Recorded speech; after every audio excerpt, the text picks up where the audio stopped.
आज Doubtnut app download करें। Doubtnut पर अपने सभी गणित, रसायन विज्ञान, भौतिक विज्ञान और जीव विज्ञान के डाउट्स का करो सफाया।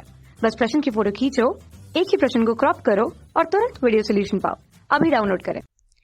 आंतरिक व्यापार से क्या तात्पर्य है?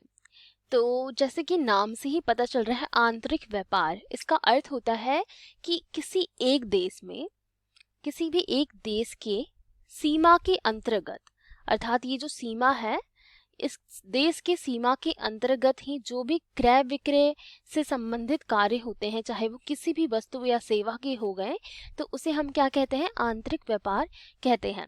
तो उसे हम आंतरिक व्यापार कहेंगे।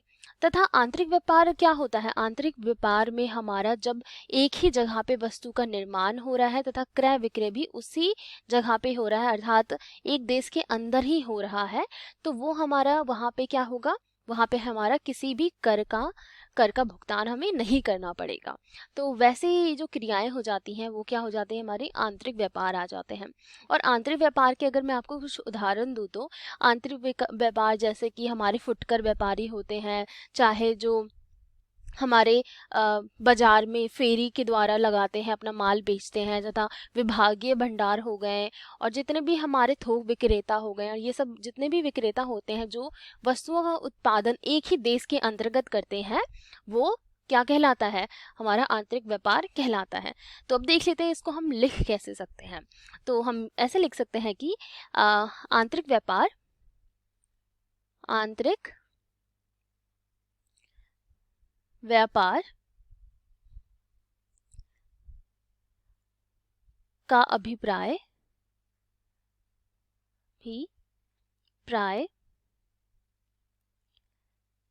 यह है कि जब किसी वस्तुओं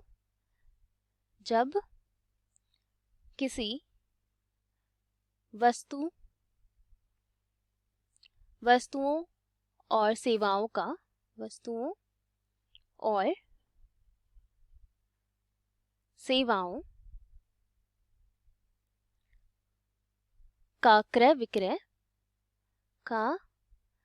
क्रय या विक्रय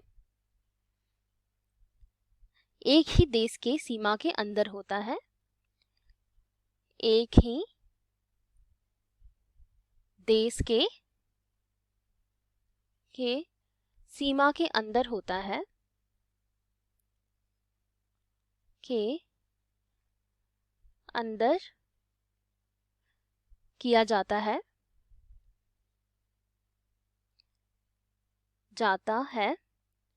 तो उसे हम क्या कहते हैं? तो उसे हम आंतरिक व्यापार कहते हैं। तो आंतरिक व्यापार हमारे बहुत ही साधारण भाषा में कोई भी देश के अंतर्गत जितनी भी क्रियाएं होती हैं, वस्तु का क्रय विक्रय से संबंधित और सेवाओं की क्रय विक्रय से संबंधित, अगर एक ही देश के अंदर होते हैं वो क्रियाएं, तो उसे हम क्या कह सकते हैं? उसे हम आंतरिक व्यापार कह सकते हैं।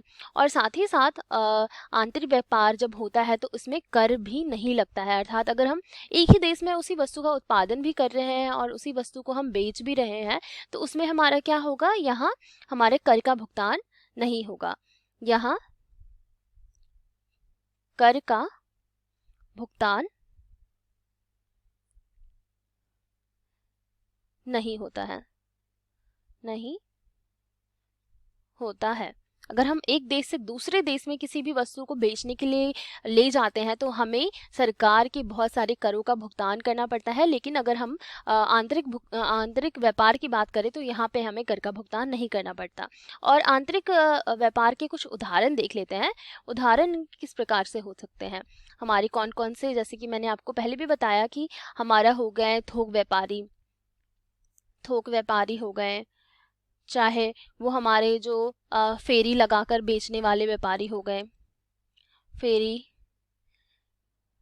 लगाकर माल बेचने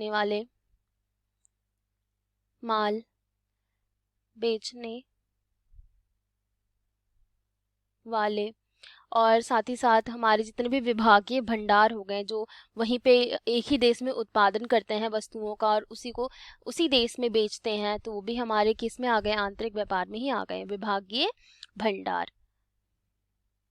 तो ये सब जितने भी हमारे छोटे मोटे आसपास हमने दुकानें देखते हैं जहाँ पे वस्तुओं का विक्रय उसी देश में होता है, तो वो कौन से कहलाते हैं हमारे? वो हमारे आंतरिक व्यापार कहलाते हैं।